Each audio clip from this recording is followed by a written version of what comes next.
Bismillahirrahmanirrahim. Assalamualaikum warahmatullahi wabarakatuh. Waalaikumsalam warahmatullahi wabarakatuh. Alhamdulillahirabbil alamin. Berkat rahmat Allah yang Maha Kuasa nih. Subhanallah, Masya Allah. Malam hari ini kita bertemu lagi di kelas webinar Parade Virtual Kesehatan Mental 2021.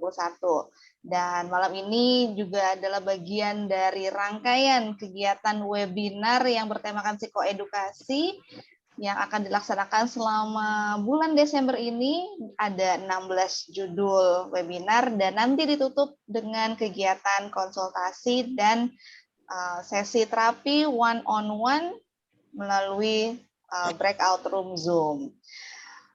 Alhamdulillah, di sini saya lihat sudah ada Bapak Ibu yang semangat hadir. Ini weekend, Sabtu malam, walaupun di beberapa daerah hujan, insya Allah malah menambah semangat Bapak Ibu untuk menyimak pemaparan dari narasumber kita kali ini.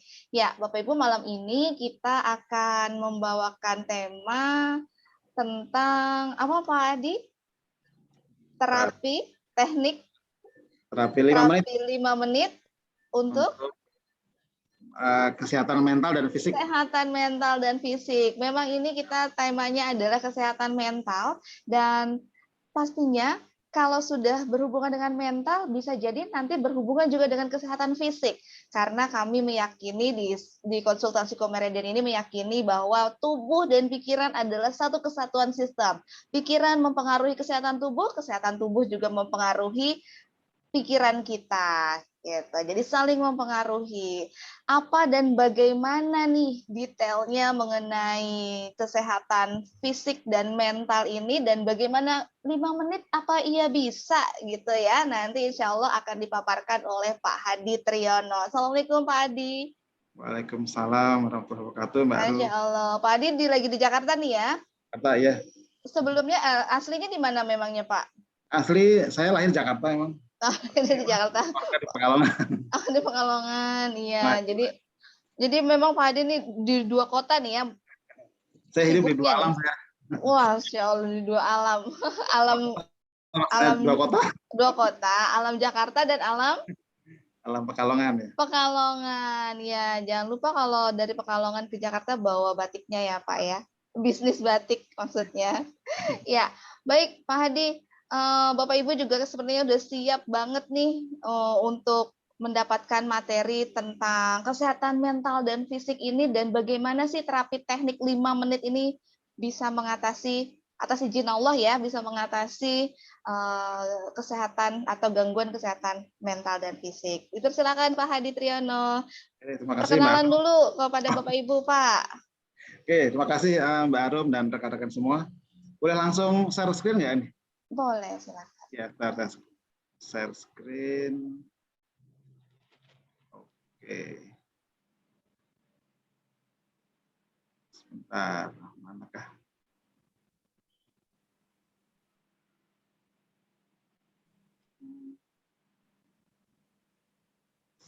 Sebentar. Oke.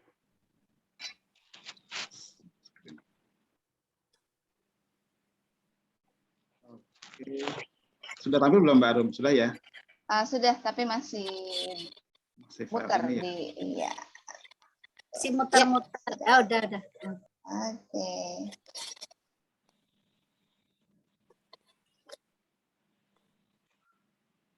Oke, terima kasih rekan-rekan. Alhamdulillah nih, sebagian wajah sudah kenal, baik, sering ketemu. Sebagian wajah baru, salam kenal Bu Ani, Cirebon. Dan ada beberapa yang lain juga nih Pak. Ya. Oke.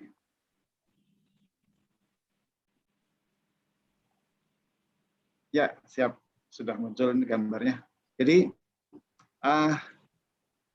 teknik terapi 5 menit untuk keluhan fisik dan mental. Ini insya Allah sudah sering saya lakukan gitu ya. Baik untuk diri pribadi maupun untuk orang lain gitu ya. Keluarga. Bahkan seringkali saya ini melakukan terapi ya, terapi jalanan. Saya bilang saya terapis jalanan gitu. Yang nggak kenal pun ketika perasaan itu kok ada keluhan gitu ya, saya sering nawari gitu ya. Dan nawari ini terapi di tempat. Ketika dia mau diterapi, proses berjalan dengan baik gitu ya. Prosesnya hasilnya macam-macam gitu ya. Tapi ketika dia nggak mau, ya udah, berarti kan tertutup gitu ya, nggak dilanjutkan. Oke, siap. Orang roh tan betutuling ngono dan aku geser. Iya, lanjut Pak Hadi. Ini lanjut berikutnya adalah ini perkenalan dulu, nama saya Hadi Triyono. Kata Mbak Arum dulu pernah coba cantumin aja ininya apa namanya? CC-nya. Sarjana Telekomunikasi. Saya itu Certified Spiritual Emotional Freedom Technique. Kemudian CAEH ini Certified Asian ini E-nya European Hypnotherapy, Ancient European Hypnotherapy gitu ya. Terapi, oke. Terapi Eropa mungkin. Dan MTP gitu tentunya ya, saya pernah. Kemudian saya kerja di Telkom, nomor HP saya dan email saya. Masih aktif ya Pak? Jadi di Telkom. Masih. Masya Allah, luar biasa. Dan 6 tahun lagi pensiun. Masya Allah. Siap. Overview ya. Jadi, oh ya nanti ini bentuk kita sharing ya. Boleh nanti kalau memang nanti tengah jalan atau masih presentasi dipotong boleh kita ambil ngobrol, kita diskusi informal nggak apa-apa. Oke, siap Hadi. Sinergi yang kita bahas. Kemudian the power of water, mungkin pernah dengar, nanti kita bahas sedikit ya. Sel tubuh itu menjadi sehat atau menjadi sakit karena 2 hal. Dan ini mungkin teman-teman sekalian sering mendengar ya. Nanti kita ulang sedikit ya. Kemudian pendekatan terapi kesehatan. Kemudian konsep sehat atau sakit berdasarkan aliran energi. Kebiasaan pikiran kita, kekuatan alami tubuh manusia, langkah proses terapi, kondisi saat present, titik MTP, meridian tapping for performansi dan praktek. Siap. Bentar, ini. Jadi 5 menit ya. Kenapa tadi muncul 5 menit ya? Saya memang berpikir awalnya itu jadi bayang saya gitu ya, saya ingin terapi yang mudah, murah gitu ya, dan on the spot itu ya. Artinya tanpa alat, mungkin tanpa obat, tanpa herbal gitu ya. Tapi tentunya ini ilmiah gitu ya, mendampingi terapi dokter gitu ya, atau terapi herbal atau pijat dan lain sebagainya gitu. Dan kebetulan memang saya fokusnya memang terapi fisik mungkin ya gitu ya Mbak Arum ya. Walaupun nanti tentunya keluhan mental juga bisa ini ya, bisa diterapi gitu ya. Iya. Siap, ini oh ya, dalam waktu terapi 5 menit itu sebenarnya sangat singkat, tapi tentunya di balik waktu yang singkat tersebut ada teori yang mendukung, teori yang melengkapi, mendukung, dan ketika teori itu cukup, kita bisa memahami teorinya, itu akan memperkuat hasil ya. Memperkuat proses gitu ya. Bentar, mohon maaf. Suara saya agak campur ya? Iya Pak. Sepertinya sedang ada acara ya Pak ya, sedang ada kegiatan. Saya pindah. Mohon maaf. Oh, Insya Allah. Dari ruangan. Ya, memang weekend waktunya untuk kumpul bocah ya, kumpul keluarga, kumpul keluarga. Dan luar biasa di tengah-tengah acara kumpul keluarga Pak Hadi masih mau sharing kepada kita semua. Silakan dilanjutkan Pak Hadi. Jadi agak di dapur nih. Oh, Pak. Dari backgroundnya agak-agak. Oke, lanjut ya. Iya, silakan Pak Hadi. Jadi maka awalnya kita teori dulu ya, teori pendukung lah. Mungkin pernah dengar tentang everything is energy, mungkin pernah dengar ya. Jadi segalanya ini satu pandang aja ya sebenarnya. Dan ilmu ini memang tidak mutlak. Saya pikir ini hanya satu sisi. Bisa jadi nanti orang lihat dari sisi lain gitu ya. Jadi ini sangat terbuka untuk didiskusikan ya. Oke. everything is energi. Semuanya itu sebenarnya berenergi gitu ya. Manusia berenergi, sel tubuh mempunyai energi, kita bergerak membutuhkan energi. Kemudian benda mati pun sebenarnya juga mereka punya energi gitu ya. Benda mati, benda hidup juga, tanaman, tumbuhan, hewan itu juga punya energi. Nah, dalam teori fisika kuantum, sesuatu yang Anda lihat, yang kita rasakan padat itu sebenarnya tidak padat tuh. Kalau dia dipecah-pecah, pecah lagi, dipecah lagi sampai kecil, sampai sekelas apa? Atom gitu, atom, elektron, proton, neutron dan seterusnya sampai kecil sekali. Nanti tersisa adalah energi, energi yang bergetar atau bervibrasi. Dan itu menciptakan medan kuantum. Jadi kalau di sini ada apa? Es mencair kemudian menguap ya. Jadi padat, cair dan gas ya. Ini itu jika dipecah-pecah terus akan timbul apa? Makin kecil nanti yang tersisa adalah getaran atau vibrasi atau energi gitu ya. Siap. Berikutnya, bagaimana dengan tubuh manusia? Kita terdiri dari atom, molekul, sel, organ gitu ya. Itu semuanya bergetar sesuai dengan apa, fungsinya ya. Kenapa ada jantung, paru-paru, bentuknya beda gitu masing-masing. Karena masing-masing itu apa, tingkat vibrasinya beda gitu ya. Jadi getaran jantung, paru-paru semuanya beda gitu. Nanti kalau ingin bertanya silakan ya, dipotong kita ini ngobrol lebih. Boleh. Silakan Bapak Ibu. Jika ada yang ingin langsung ditanyakan, jika ada yang kurang jelas.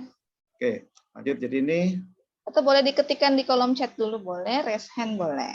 Nah, kemudian riset lain menyatakan itu ya, riset bahwa setiap sel tubuh manusia itu sama dengan baterai super mini yang akan menghasilkan energi listrik dengan tegangan 70-90 milivolt. Itu satu sel ya. Sedangkan di tubuh kita itu ada sekitar 80 triliun. Dan itu sangat luar biasa ya, besarnya gitu ya. Nah, apakah sama dengan listrik di apa PLN? Tentunya mungkin beda ya kekuatannya gitu ya. Setiap sel tubuh manusia itu berinteraksi, berkomunikasi dengan sel lainnya dengan menggunakan tegangan listrik tersebut. Oke, lanjut. Oke. Lanjut. Nah, berikutnya, jadi tubuh manusia itu bergetar, bervibrasi. Setiap sel tubuh bervibrasi punya tegangan sekitar 80 milivolt ya. Dan jumlahnya itu 80 triliun setiap manusia. Sangat besar. Nah, vibrasi ini menimbulkan aura. Mungkin pernah dengar aura ya. Aura ada yang bilang apa? Getaran, aura, atau aura ini juga sebenarnya ada teknologi yang bisa memfoto ya, apa? Foto aura gitu ya. Ada yang warna biru, merah segala macam. Kalau terang auranya bagus, kalau sakit auranya agak gelap gitu. Tapi kita tidak bahas di sini. Kemudian vibrasi otak. Jadi otak itu juga bervibrasi dan vibrasi tersebut otak kita itu akan mempengaruhi sekitar kita gitu ya. Ini secara apa? Teori vibrasi ya.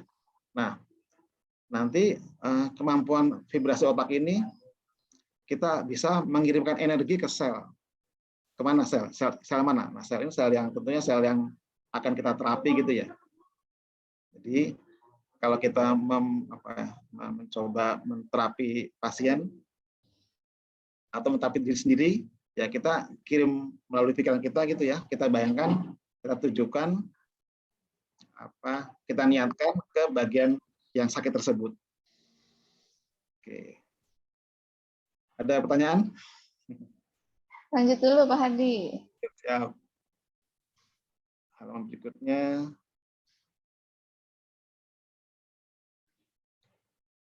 Mungkin ini ya, pernah dengar The True Power of Water ya. Ini kenapa saya agak lompat-lompat ya, karena memang terang tadi buatnya materi apa nih, saya pikir inilah saya cuplik-cuplik gitu ya. Dan ini memang saling memperkuat gitu ya.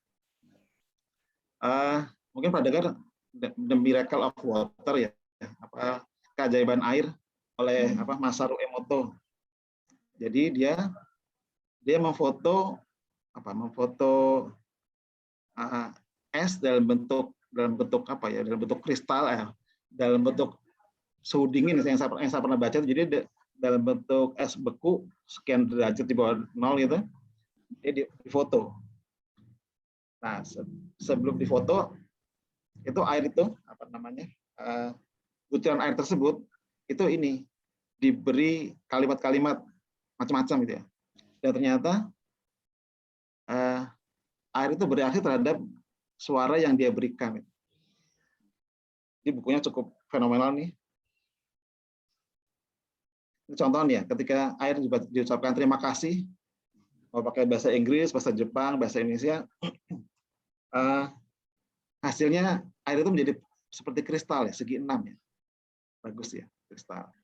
Tapi ketika dibilang istilahnya dimarahi atau dicaci maki gitu, air itu dia hasilnya jelek. Ini dalam suhu yang sama ya, suhu di sekian derajat di bawah 0 itu, sekitar 5 derajat di bawah 0 mungkin ya. Di sini dikatakan you make me sick, berarti kamu membuat saya sakit. Dia bentuknya kurang baik ya, tidak teratur gitu ya. Terus ketika diucapkan kalimat-kalimat cinta, kalimat penghargaan, appreciation, itu bentuknya juga kristal. Dan kristalnya macam-macam nih, ada yang kristal bagus sekali, kayak perhiasan gitu ya. Padahal ini butiran air nih. Kemudian diberi kalimat apa nih? Kalimat doa juga hasilnya bagus. Nah, kebetulan kan yang buat ini orang Jepang ya. Jadi ketika diberikan doa-doa dalam bahasa Jepang pun dia hasilnya juga bagus. Jadi air itu menerima gitu ya, kalimat-kalimat baik. Ini untuk semua agama air menerima gitu ya. Kita ini bicara di dunia, kalau di akhirat beda-beda ya maksudnya. Tapi di dunia air itu merespon gitu ya. Oke, lanjut ya. Kemudian saya lompat lagi ke penelitian atau hasil kajian ilmuwan gitu ya. Jadi sel tubuh itu menjadi baik atau sehat karena 2 hal. Pertama, sel itu jika menjadi baik atau sehat jika pertama mendapat atau mendengar suara yang baik. Suara yang baik ini bisa kalimat yang baik, kalimat positif, sugesti yang baik, kalimat hipnoterapi, hipnotis yang baik gitu ya. Kemudian kalau dalam agama kalimat yang baik itu bisa tadi bacaan surat-surat Al-Qur'an gitu ya. Ayat-ayat ruqyah itu juga kalimat yang baik. Dan kedua, dia menjadi sehat atau menjadi baik ketika mendapat makanan yang baik. Makanan yang baik ini tentunya makanan yang sehat, makanan yang halal juga, itu membuat sel itu menjadi baik. Dan ini kita pakai nanti di MTP dipakai, di SAFE dipakai, kalimat baik, sugesti dipakai. Nah, sebaliknya, sel tubuh menjadi rusak atau sakit ya, karena 2 hal. Pertama, mendapat atau mendengar suara yang jelek. Mendengar suara yang jelek, kalimat emosi negatif, kalimat marah-marah, jengkel. Nah, ada pertanyaan, gimana kalau dalam hati marahnya dalam hati nih, kalimatnya kalimat dalam hati, itu juga sama, pengaruh juga. Dan ketika juga sel menjadi rusak atau sakit karena mendapat makanan yang jelek. Makanan jelek ini ya artinya makanan yang kurang sehat, junk food juga mungkin dan terlalu sering gitu ya. Sama misalkan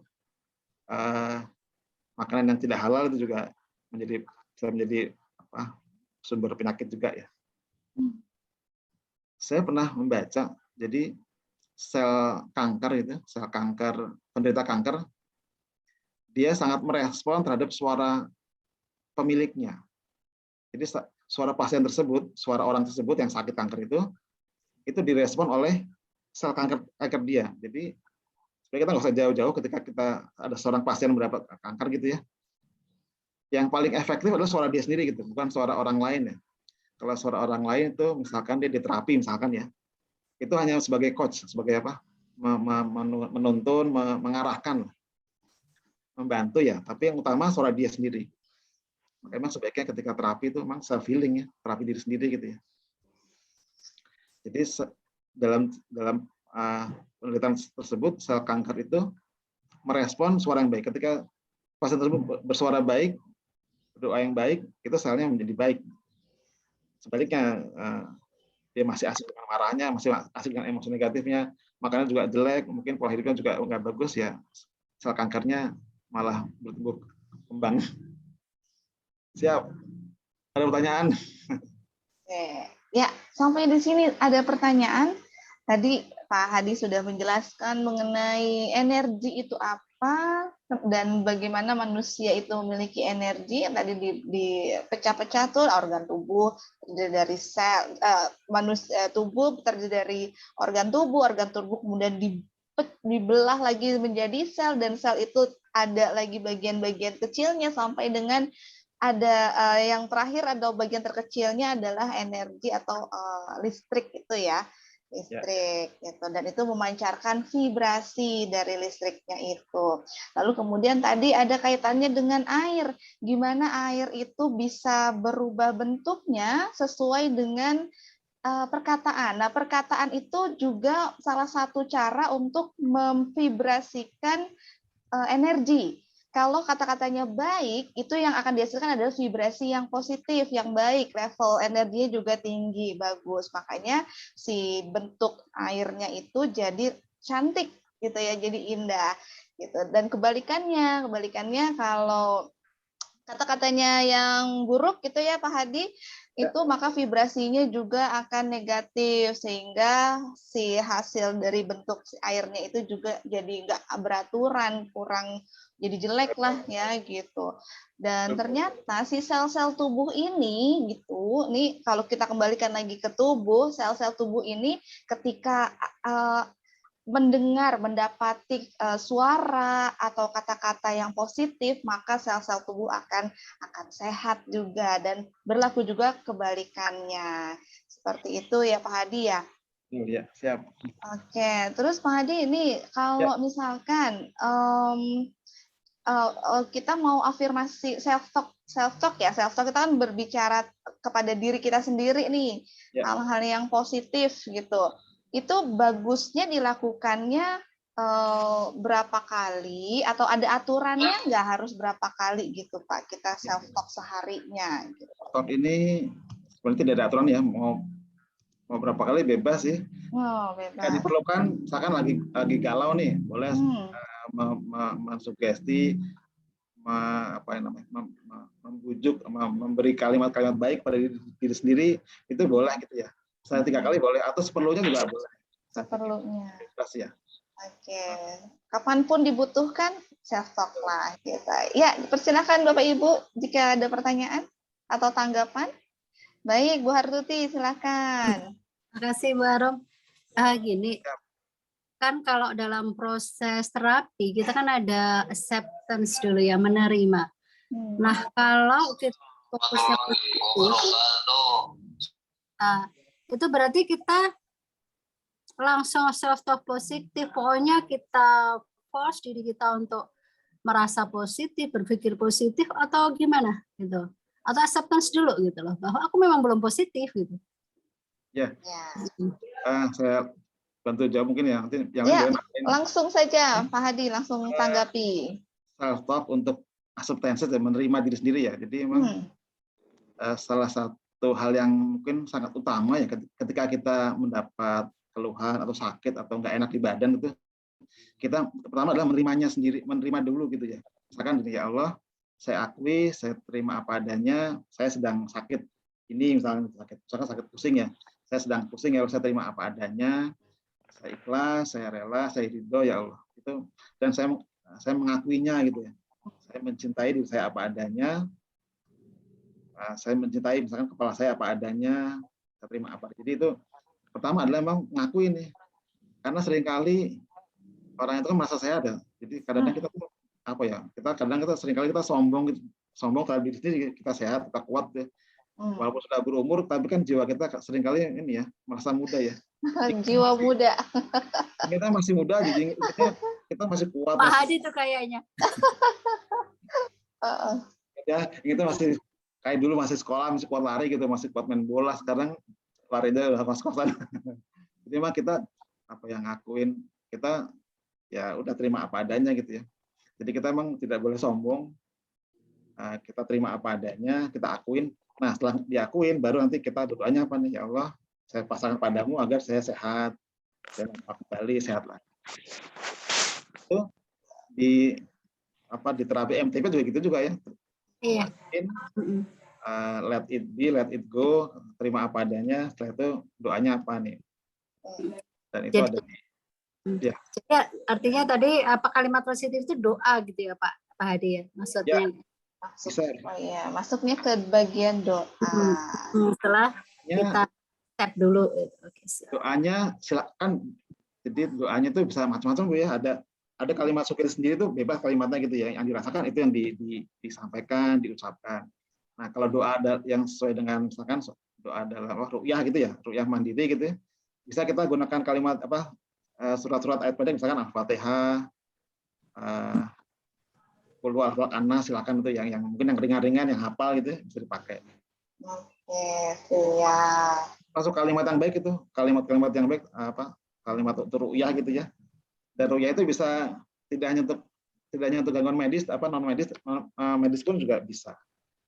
Masya Allah ya, magicful ya berarti ya ayat Quran itu ya. Betul. Itu termasuk ini mendengar suara yang baik itu tadi di Al-Quran juga baik gitu ya. Saya seringkali menterapi misalkan dia punya keluhan, ayo bareng-bareng doa bacaan Al-Fatihah ke bagian sakit yuk. Kayak gitu. Jadi ketika ini kayaknya terapinya bagus nih. Ketika dia merasa terapinya baik, insya Allah dia lebih rileks, lebih nyaman, dan hasilnya biasanya lebih baik biasanya. Masya Allah. Baik, berarti sudah? Siap. Oke, baru kan sekarang toxic positivity itu loh. Ya, untuk menanggapi atau merespon mengenai toxic positivity. I'm okay, I'm good. Padahal it is okay if you are not okay gitu ya. Nggak apa-apa juga kalau kamu sedang merasa tidak okay gitu. Karena memang itu kita mengakui, acceptance dulu. Kita mengakui diri kita bahwa kita down, kita stres. Baru setelah itu kita menerima. Saya menerima diri saya yang sedang down. Begitu ya Pak Hadi ya. Lalu kemudian kita let it go, kita lepaskan. Kita menerima untuk melepaskan dan berdoa kepada Allah. Kita ingin jadi seseorang yang seperti apa. Luar biasa. Terima kasih Bu Artuti atas sharingnya dan Pak Hadi. Ini ada yang resen lagi Pak Hadi boleh? Atau kita lanjut materi dulu? Lanjut aja, silakan Pak Lukman ya. Oke, ya Pak Lukman Santosa. Tafadhol Pak Lukman, silakan. Dan menarik ketika bentuk obrolannya lebih menarik ya. Kalau teori, saya pikir teori itu banyak yang udah paham mungkin ya. Masya Allah. Enaknya saya memang langsung praktek. Silakan Pak Lukman. Silakan. Ya. Pak Lukman boleh di-unmute dulu. Ini masih mute, Pak.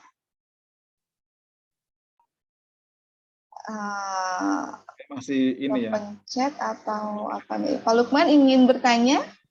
Atau boleh Bapak Ibu yang lain terlebih dahulu boleh, silahkan. Ada yang ingin bertanya, menanggapi. Tadi kita baru sampai bagaimana kata-kata positif atau suara-suara yang baik itu mempengaruhi sel tubuh. Sel tubuh yang baik itu, sel tubuh akan menjadi baik ketika mendapat atau mendengar suara yang baik. Ya. Termasuk asupan makanan ini ya, Betul. Makanan yang baik. Nah, definisi baiknya ini bisa luas sekali ya, Pak Hadi ya. Halal, terus juga dia sehat, menyehatkan gitu ya. Kalau sudah umur 40, 50, bahkan sebenarnya 30 juga harus mulai ini ya, menjaga kesehatan ya, pola hidup sehat ya. Saya pikir itu penting. Yes. Betul. Dan ini loh, seringkali kita mungkin tadi kalau toksik negatif ya, seringkali kita tuh mendapat suara yang kurang bagus dari orang lain ya. Apa mungkin para hater gitu, hater atau orang yang yang usil atau nyinyir itu. Oh ya, itu gimana tuh Pak? Karena kan kita nggak bisa tuh, Pak. Kita nggak bisa tuh mengendalikan netizen yang nyinyir itu kan nggak mungkin tuh Pak. Itu kita gimana Pak supaya kita nggak sel-sel tubuh kita tuh nggak rusak gitu loh maksudnya?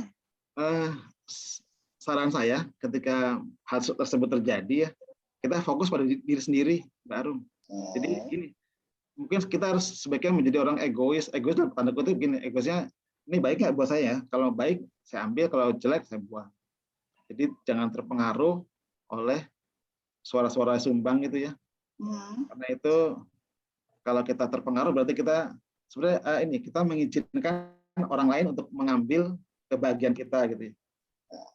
Walaupun itu sebenarnya seringkali tadi para hater atau orang dekat, dan seringkali mungkin merasa nggak. Jadi kadang yang menjadi beban pikiran sangat besar biasanya orang-orang terdekat seringkali. Karena kalau orang luar siapa terserah apa masa bodoh gitu. Tapi kalau itu orang dekat, orang yang mungkin spesial, itu seringkali kita mikir gitu ya. Nah, jangan sampai walaupun itu orang spesial, orang dekat, itu mengganggu atau mengambil kebahagiaan kita, mungkin ketenangan kita. Artinya apa? Ya sepanjang itu kita mampu kita perbaiki, kita kasih feedback positif. Tapi ketika kita tidak kuasa untuk memperbaiki, menolaknya, kita tidak kuasa, ya kalau saya sarankan masa bodoh aja. Nggak tahu masa bodoh artinya gini, kita fokus jangan sampai kita terpengaruh oleh orang lain, walaupun itu ini ya orang terdekat kita gitu atau orang dekat. Yes, betul. Nah, ini kayaknya sepertinya cocok untuk pembahasan khusus nih ya, Pak Hadi dan Bu Hartuti dan juga Bapak Ibu yang lain tentang toxic relationship. Itu batasannya sampai di mana dan sampai mana kita nih bersikap positif terus terhadap hubungan ini. Toxic relationship-nya itu bisa di dunia kerja, dunia rumah tangga, terus juga sosial ya, pertemanan. Nah, itu sepertinya akan jadi pembahasan khusus ini bagusnya nih ya. Contoh misalnya orang pacaran lah. Ini ada yang masih pacaran nggak di sini? Udah pada nikah semua ya? Nikah tapi nggak pacaran dulu, Pak. Saya ngambil contoh yang orang pacaran aja, artinya yang nggak di sini enggak. Orang pacaran. Biasa mereka tuh baper, marahan lah segala macam. Jadi marahnya bukan sama orang, jadi marah sama orang terdekat ya, orang spesial gitu ya. Nah itu sebenarnya kenapa marah? Kenapa mudah? Jadi ibaratnya gini, kalau pasangannya ngajak marah, ya kita jangan ikut marah ya, nanti malah rame gitu. Kalau pasangan marah kita sabar aja, sabar nggak ini juga, sabar masih gampang juga, ya mungkin butuh waktu cooling down. Ini kok jadi masalah ini ya, melebar ke sana ya. Jadi ada strategi-strategi tertentu. Pak Hadi, ini ada Pak Agustiar yang bertanya di kolom chat tentang toxic positivity yang tadi tuh. Seringkali itu tidak disadari, sehingga merasa memang baik-baik saja dan tidak menyadarinya. Terus gimana treatmentnya nih? Nah, itu tersadarnya itu kapan ya? Boleh mungkin Pak Agustiar open audionya biar lebih jelas. Boleh. Mungkin apa sambil case-nya nih. Jadi bisa memungkinkan untuk open audio, Pak Tiar? Siap, silakan Mas. Jadi sebentar, ada yang tumpah. Ya, jadi gini, biasanya kan tadi seperti yang dicontohkan sama Ibu siapa? Ibu Imang atau Ibu siapa? Bu Hartuti. Bu Hartuti ya. Jadi misalkan kita, saya baik-baik aja atau gue nggak apa-apa, tapi padahal kan dirinya tidak sedang baik-baik saja gitu. Atau ketika merasa misalkan kalau dalam sesi konsultasi itu ada orang yang ketika kita memberikan semacam peta masalah, kemudian memberikan semacam masukan atau solusi, nanti mereka akan merespon, iya, gue juga tahu itu. Jadi dia yang mengemukakan masalahnya sendiri, dia juga yang ngerasa udah tahu, tapi pada akhirnya yang nggak bisa gitu. Nah itu bagian dari toksik itu sendiri bukan sih? Kalau emang toksik, nah itu gimana? Karena banyak banget terjadi seperti itu. Jangan-jangan memang dia nggak sadar gitu. Kalau itu tuh ya toksik. Gitu kurang lebih. Ya, terima kasih Pak Tiar. Ada bayangan Mas. Jadi memang gini, seringkali kita atau pasien itu sombong gitu. Sombongnya gini, kita baik-baik aja kok, saya kuat kok, saya biasa kok. Artinya dia malu mengakuinya dan mungkin nggak mau mengakui bahwa dia tuh ada masalah gitu ya.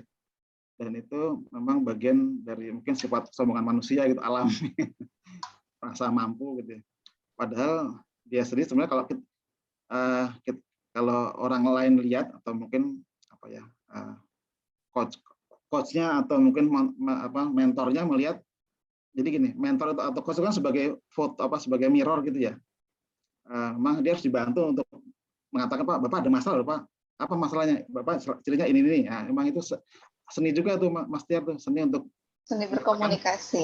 Ya, seni komunikasi dan seni agar dia menyatakan, Bapak ini loh ada masalah loh. Contoh gini, misalkan dia gimana contohnya, misalkan gini lah, dia A dan B nih, si A ngutang kepada B, tapi nggak dibayar-bayar nih, si B kan jengkel, akhirnya kada jengkel, si B-nya udahlah, saya lunasin lah, saya ikhlasin.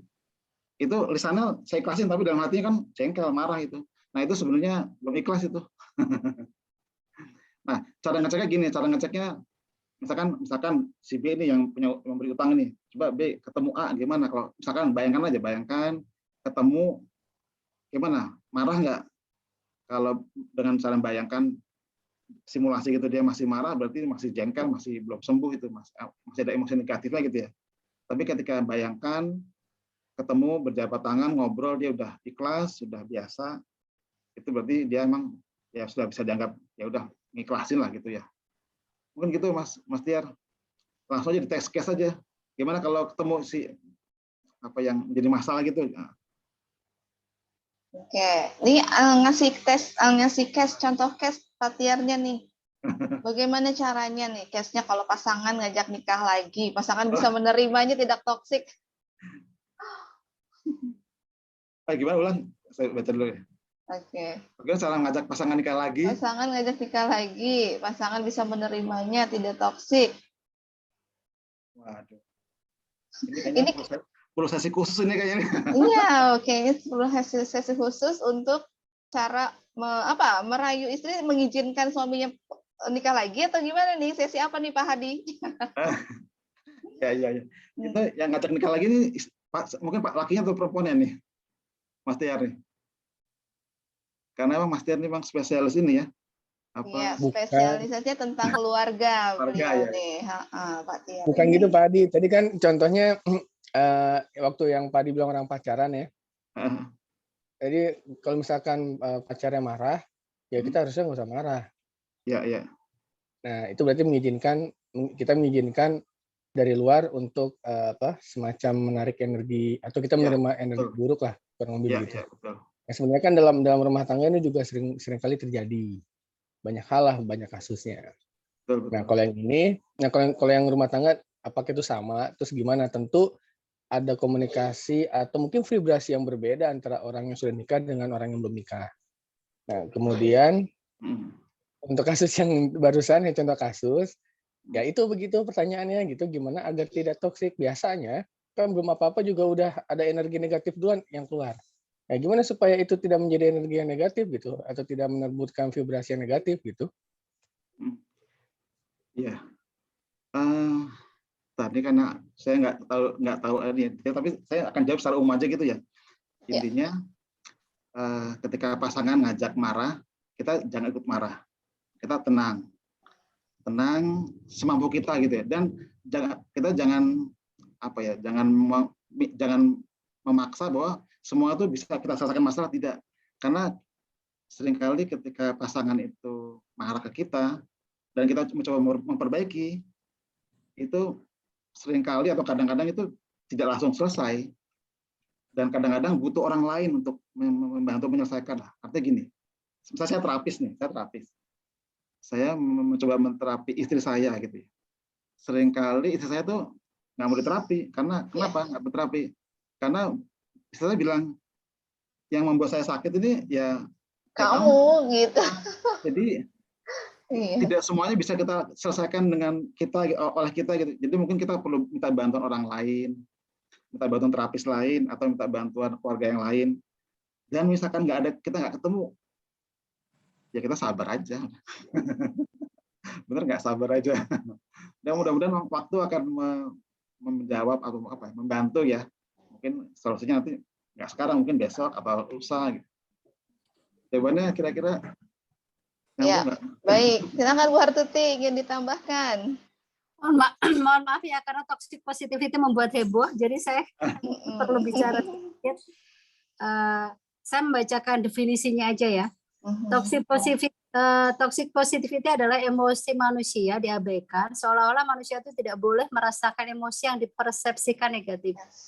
Padahal yang paling penting adalah emosi negatif itu diterima, kemudian disalurkan dengan benar.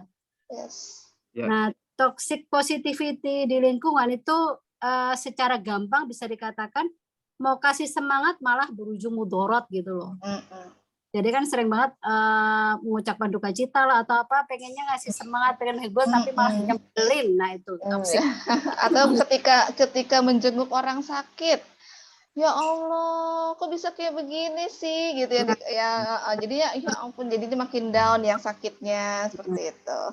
Nah, jadi apa sih yang harus kita lakukan? Nah, apakah ada pelaku toxic positivity? Apa yang perlu kita lakukan? Nah, gitu kan. Berarti kan yang paling penting itu kita menyadari kita pelaku toxic bukan sih gitu. Yang kita sering mau kita nasihat tuh dia malah sebel ya. Kalau kita seperti itu berarti kan kita pelaku tuh. Jadi apa yang harus kita lakukan? Tutup mulut, pasang telinga. Itu aja ternyata. Siap. Mendengar ya, Bu. Telinga, mendengarkan. Mendengar ya. Ya, jadi tutup mulut pasang telinga. Ternyata kita tuh disuruh banyak mendengarkan. Itu aja. Terima kasih tambahan. Iya, terima kasih Bu Hartuti tambahannya. Insya Allah. Itu tadi mengenai toxic positivity. Ya, mudah-mudahan menjawab juga ya. Di Parino juga bertanya tentang toxic positivity nih. Terkadang orang dekat menjadi toxic. Alibinya demi kebaikan kita sendiri. Gimana mengcounternya? Ya, ini juga butuh dijelaskan lebih lanjut lagi. Pertanyaannya masih bias, toksiknya yang seperti apa, lalu kemudian kebaikannya juga perlu dipertanyakan lagi ke orang tersebut. Kebaikannya tuh kebaikan dalam hal apa, seperti itu ya. Masya Allah. Memang banyak kejadian Bu Arum orang seperti itu, karena dia tidak menyadari itu. Dia merasa berbuat kebaikan padahal tuh dia sedang menambah keburukan. Iya, betul. Kadang ini ada juga orang-orang yang ada istilahnya dream stealer. Yang dream stealer itu pencuri mimpi. Dia bermimpi, ada seseorang memiliki impian atau target untuk mencapai prestasi tertentu. Tapi orang-orang di sekitarnya itu bilang, nggak usah lah, udah nggak apa-apa, sekarang aja udah nyaman dan segala macam gitu. Nah itu termasuk toxic itu gitu. Jadi ya bagaimana Pak Hadi? Menurut Pak Hadi nih untuk mengatasi keluarga yang tidak mendukung impian seseorang atau anaknya untuk mencapai suatu prestasi tertentu gitu. Saran saya kita sekali lagi menjadi orang lebih utama kita menjadi orang yang egois untuk diri sendiri gitu ya. Egois kata dalam arti gini, jika itu baik buat kita boleh kita ambil, ketika itu tidak baik kita boleh kita abaikan lah, walaupun itu dari orang yang mungkin dekat ya. Nah, batasannya itu seperti apa nih batasannya? di acara.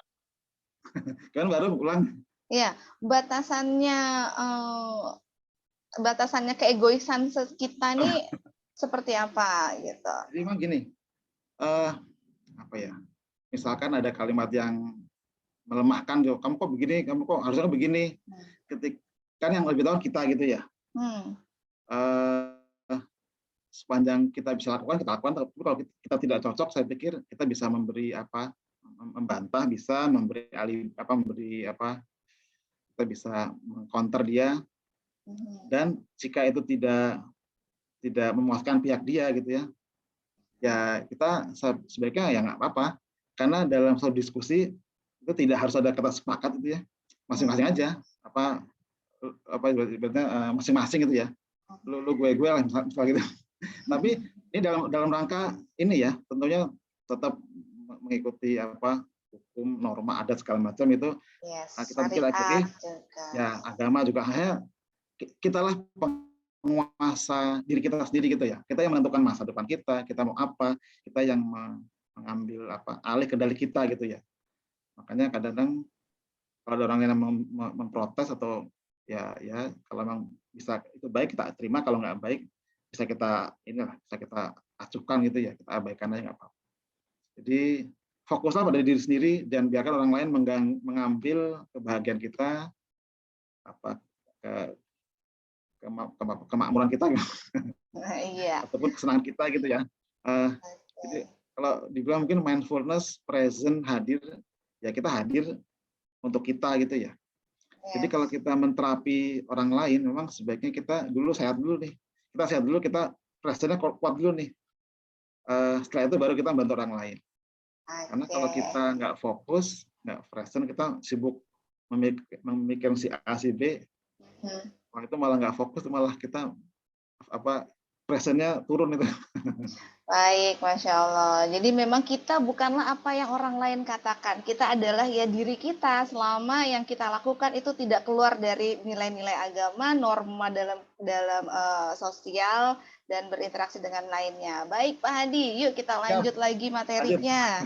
Menarik. Berikutnya adalah ini pendekatan terapi kesehatan. Jadi ini secara garis besar aja ya. Silakan kalau bertambahin.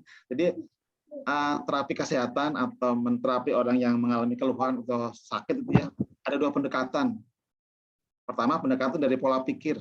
Jadi pola pikir yang didekati nih, seperti NLP, Neuro Linguistic Program, kemudian hipnoterapi. Ini juga pendekatan lewat kata-kata gitu ya, sugesti positif.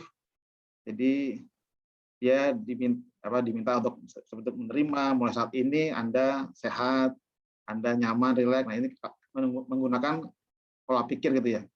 Jadi baik itu emosi negatif, marah, jengkel, benci gitu ya, malu gitu ya. Dan juga sakit yang diderita oleh pasien itu diperbaiki atau disehatkan dengan pola pikirnya gitu ya. Karena ketika pola pikirnya itu diperbaiki, dia lebih rileks, dia lebih nyaman, dia menerima apa adanya, itu sakitnya akan sembuh secara perlahan ya dengan izin Allah, yaitu akan membaik atau berkurang sakitnya. Dan nanti sebesar apa sakitnya nih? Kalau sakit parah kan butuh waktu, tapi kalau sakit ringan insya Allah lebih cepat lah. Nah, pendekatan kedua adalah dari lokasi blok energi. Jadi sakitnya di mana? Sakitnya itu di sini gitu ya. Itu langsung diterapi gitu ya. Yang kedua ini tidak terlalu banyak pendekatan pola pikir, mungkin saya pikir hanya singkat aja gitu ya, pendekatan mungkin sakitnya apa, kenapa gitu ya. Nah, biasanya dilakukan oleh para terapis akupuntur gitu ya. Jadi akupuntur itu nggak nanya sakit apa, kenapa, Bapak mikir apa, enggak. Sakitnya di mana? Langsung ditusuk jarum itu. Itu aku pressure atau pijat. MTP, Meridian Tapping Frequency, ini juga masuk juga langsung ini bisa sakitnya di mana nih, pusing ya, tapping aja. FT juga, SEF juga. Nah, walaupun tetap ada di MTP, SEF ini atau FT ini ada juga kalimat-kalimat ini ya, kalimat sugesti ya. Tapi kalimat sugesti ini dilakukan dalam waktu yang singkat gitu ya. Kadang-kadang berbarengan tuh antara tapping dengan kalimat sugestinya berbarengan ya. Yes.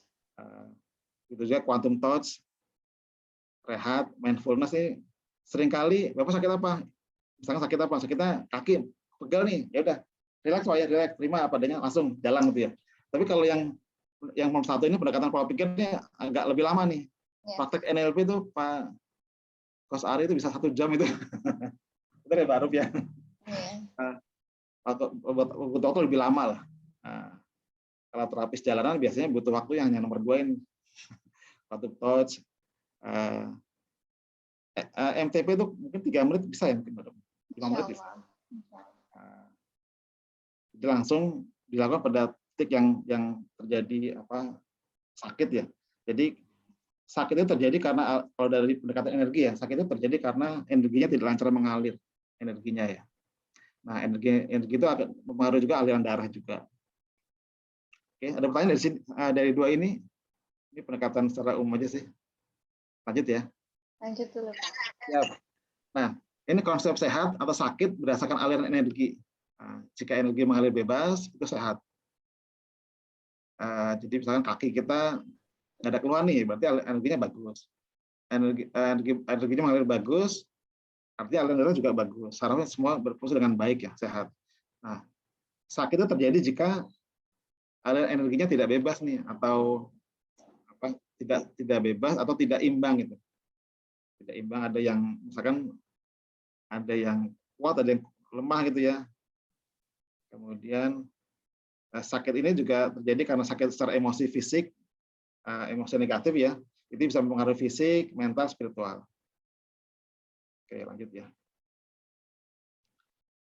Ini saya emang agak ngulang nih, dulu pernah juga saya sharing di waktu yang sebelumnya ya.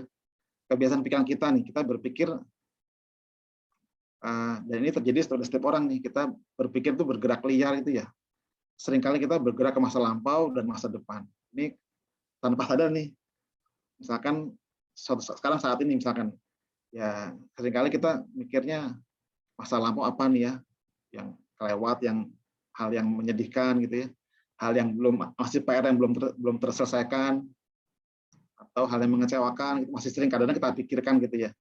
Itu juga ke masa depan nih, hutangnya misalnya belum lunas, cicilan belum lunas gitu ya, belum punya ini, belum punya itu, mungkin pengen beli motor, pengen beli mobil, atau pengen apa gitu ya, masa depan yang belum. Nah ini kadang kita sering ini, sering kita pikirkan lah, ini apa itu, maaf. Nah, jadi masa lampau itu histori ya, jadi sejarah. Sebaiknya ini menjadi pembelajaran, kita boleh sesekali melihat untuk belajar. Dan masa depan itu adalah misteri. Misteri itu jadi ya tetap kita rencanakan, kita persiapkan, cuma hasilnya kan masih misteri ya. Yang ada adalah, yang pasti adalah sekarang. Sekarang, present ini, hadiah gitu ya. Kalau bahasa Inggrisnya apa Mbak? Mungkin masa lampau ini yesterday ya Pak? Yesterday is history, tomorrow is mystery, now is present, hadiah. Jadi yang bisa kita rasakan saat ini adalah saat ini. Masa lalu itu ya udah lewat. Jadi kenangan pahit atau kenangan indah itu masa lalu itu. Masa depan misteri. Bisa menjadi masa depan yang baik atau masih buruk, itu tergantung usaha kita, persiapan kita. Nah, ke depan dan ke belakang ini hanya sesekali aja kita lihat nih, kita persiapkan nih. Tapi yang harus kita rasakan adalah ya, yang kita nikmati adalah saat ini, present. Sekarang lagi ini nih, lagi Zoom nih, ya kita nikmati. Mungkin materi bermanfaat kita ambil, yang jelek mungkin bisa diabaikan, dan itu present, hadiah. Jadi present itu hadir saat ini, di sini. Kalau Coach Ari bilang mindfulness ya, mindfulness itu artinya fokus di sini gitu ya. No mind itu artinya tidak mikir masa depan, tidak mikir masa sekarang, tapi mikirnya adalah saat ini dan netral. Netral ini maksudnya gini loh. Informasi buruk atau mungkin apa tadi, toksik negatif ya, itu sebenarnya yang menentukan ini negatif atau positif kan kita gitu ya. Satu hal itu buruk sesuai dengan asumsi, baik juga sesuai dengan asumsi. Sebenarnya semua itu netral itu. Ini mungkin tidak. Jadi satu sisi adalah yang netral itu gini, yang kejadian buruk ya itu ada hikmahnya, kejadian baik juga ada hikmahnya. Yang bagus adalah kita ketika mendapat musibah kita sabar, ketika mendapat kebahagiaan kita juga tetap tidak berlebihan ya. Dan itu semua netral. Artinya no mind itu ya tidak no mind itu juga bisa detail gini. Tidak ke depan, tidak ke belakang, tidak mikir ke depan, tidak mikir ke belakang, tapi mikirnya saat ini ya. Present, netral. Dan ini menjadi sumber energi kita ini, rekan-rekan nih. Jadi sumber energi kita ada pada sekarang, present.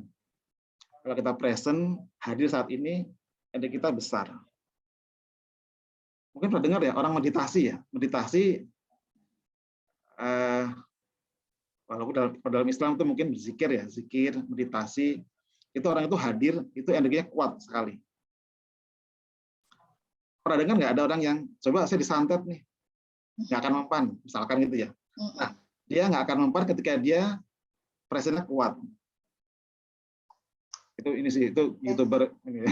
Artinya gitu. Jadi ketika ada gangguan entah itu non medis maupun medis maupun non medis, ketika kita present hadir, insya Allah tuh tubuh bergetar, tubuh bervibrasi secara normal pada titik tengahnya gitu ya, tidak kiri tidak kanan, dan itu adalah kondisi sehat gitu ya, kondisi kita optimal sehat. Jadi kalau ingin sehat, gunakanlah apa yang sudah ada pada diri kita dengan cara tadi kita present. Gitu rekan-rekan. Ada pertanyaan? Ya, jadi intinya adalah ketika kita hadir itu artinya kita mengarahkan seluruh energi kita di kondisi kita saat ini. Jadi pikiran kita nggak ke masa lalu, apalagi memikirkan kecemasan hal-hal yang belum didapatkan, yang belum tentu juga kita dapatkan kan, karena masa depan itu belum tentu kita dapatkan. Masih misteri tadi tuh ya. Masa lalu itu sudah berlalu, sudah bukan milik kita lagi, saat ini adalah milik kita, dan masa depan belum tentu jadi milik kita, karena kita nggak tahu juga kok takdir kematian itu kapan akan menjemput kita gitu ya. Dan ketika kita present, hadir saat ini, itu kita bisa maksimal, jadi seseorang yang maksimal, bisa all out lah ya, melakukan aktivitas, begitu ya Pak Hadi ya? Masya Allah. Baik, Bapak Ibu, silahkan. Ada yang ingin ditanyakan dari sesi ini? Atau saya mau nanya? Boleh, ada nggak rekan-rekan yang masih hidup di masa lampau? Nah, ada nggak nih yang belum bisa move on? Kalau kata anak-anak sekarang nih, move on, belum bisa move on dari masa lalu. Misalkan gini, ada hal yang menyedihkan, sudah dipikirin terus, itu dia masih hidup di masa lampau. Ya, ketika hal tersebut terjadi atau nggak sengaja terjadi pada diri kita, kita harus segera sadar, segera kita tarik itu kita untuk hadir saat ini. Masa lampau ya, kalau memang itu hal yang tidak baik ya kita terima, kita istighfar, kita terima apa adanya. Kalau dia bisa diperbaiki seperti itu ya Pak Hadi ya.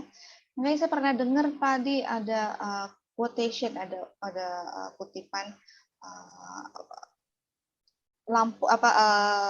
kaca spion itu diciptakan kecil karena kita jangan terlalu fokus lihat ke belakang, fokus di kaca depan mobil itu kan lebih besar gitu. Jadi ya itu ya kita lihatnya fokusnya di ke depan aja, ke arah depan. Kaca spion kan kita hanya sesekali aja tuh ngelihat kaca spion ya.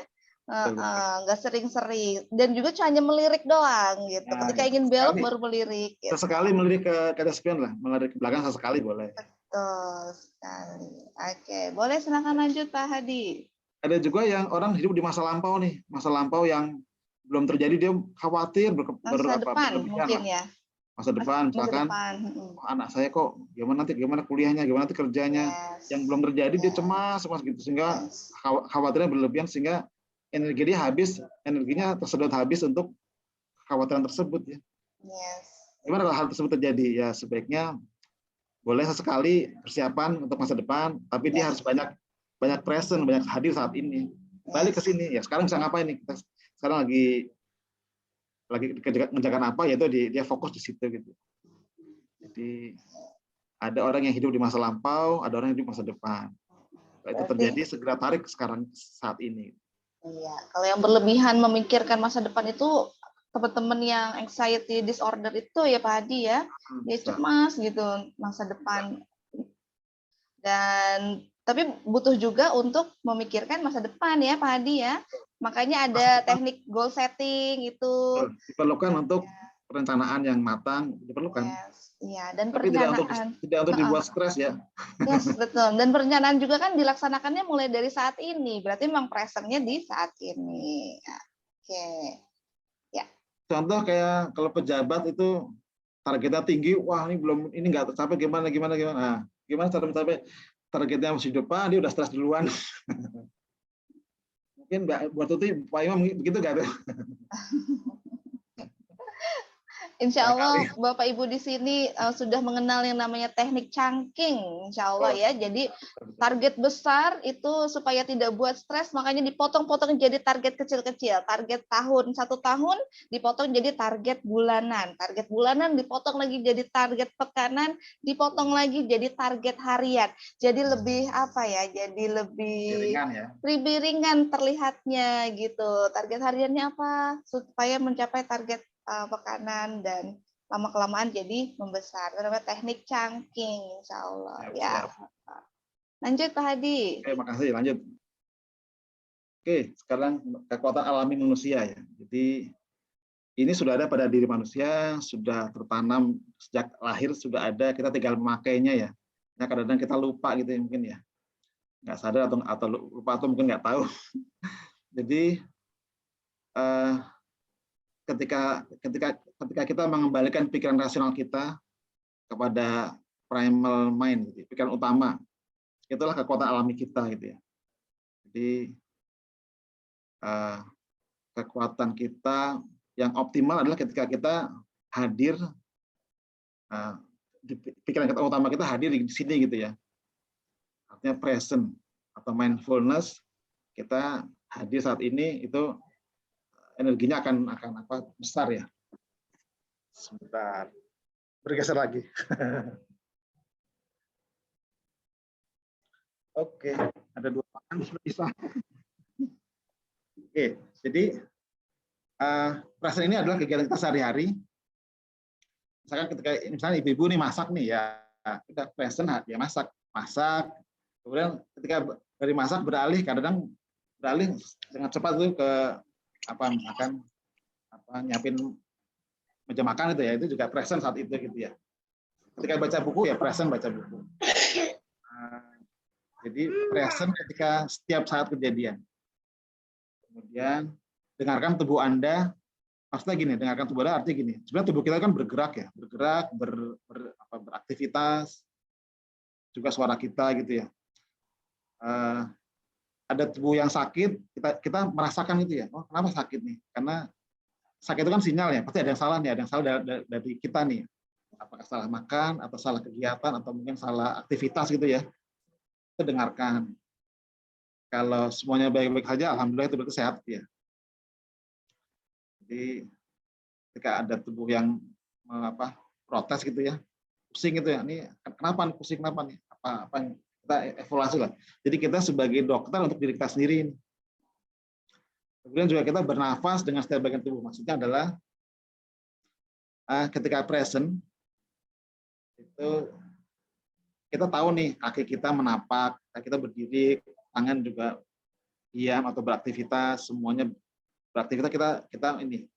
Kita semua bagian tubuh kita ini kita amati, kita rasakan. Dan itu menjadi akan membuat kekuatan kita, potensi kita akan optimal gitu ya. Juga kesehatan kita. Gitu rekan-rekan. Ada pertanyaan present? Waktu sih tanya, kalau yang multitasking seperti emak-emak tuh gimana Pak? Terkadang memang ya mama tuh banyak banget yang dikerjainnya. Dan itu butuh waktu yang singkat untuk menyelesaikan beberapa kegiatan. Ya. Nah itu termasuk nggak present atau gimana itu? Itu bisa present Mbak Arum. Jadi ketika dia kadang ibu-ibu tuh bisa multitasking 3-4 kali kerjaan bersamaan ya. Mungkin kalau guru itu sambil Zoom, sambil masak, sambil ngajar, mungkin sambil benerin baju misalkan. Nah, ketika dia beralih dari masak ke Zoom, mendengarkan Zoom, itu masak ya dia present masak, fokus masak, dia mengamati masakannya, jangan sampai gosong misalnya gitu ya. Dia beraktivitas present. Nah, sekian detik dia beralih ke Zoom gitu ya, dia present saat itu Zoom juga. Yes. Jadi jangan sampai gini, ketika masak mikirinnya Zoom, artinya mau 2 hal pekerjaan dilakukan bersamaan itu kayaknya nggak mungkin ya. Jadi satu persatu, satu itu dia fokus present, sekian detik beralih ke Zoom, present di Zoom, sekian detik dia beralih ke mana, ke beresin baju, present di situ juga. Jadi, nah, ketika satu kejadian, dia jangan mikir, misalnya lagi Zoom nih, dia mikir, wah, anak saya di sekolah ngapain ya? Wah, saya ada utang ini belum bayar gimana? Itu nggak present tuh. Apakah bisa? Bisa aja. Cuma tadi kan nggak present. Jadi energinya terpecah ya, terbagi ya. Jadi tidak maksimal ya. Sebaiknya present tuh ya kita hadir saat ini di kegiatan tersebut.